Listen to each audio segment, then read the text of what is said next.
আগামী ২রা জুন থেকে পবিত্র ঈদ উল আজহার ট্রেনের অগ্রিম টিকিট বিক্রি শুরু হবে। এবারও শতভাগ অনলাইনে বিক্রি হবে টিকিট। দুপুরে টিকিট বিক্রি শুরুর ঘোষণা দেন রেলমন্ত্রী জিল্লুল হাকিম।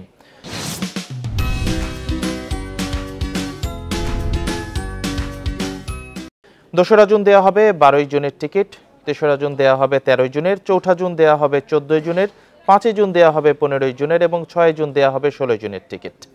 ১০ জুন থেকে শুরু হবে ফিরতি ট্রেনের টিকিট বিক্রি। ওই দিন দেওয়া হবে ২০ জুনের টিকিট। এবার একজন যাত্রী সর্বোচ্চ ৪টি টিকিট অনলাইনে সংগ্রহ করতে পারবেন। গেল ঈদ উল ফিতরে সরকারি ছুটি ছিল ৮ দিন। এবার ঈদ উল আজহায় ১৬ থেকে ১৮ জুন সরকারি ছুটি এবং এর আগে ১৪ ও ১৫ জুন শুক্র ও শনিবার সহ ৫ দিন ছুটি থাকছে।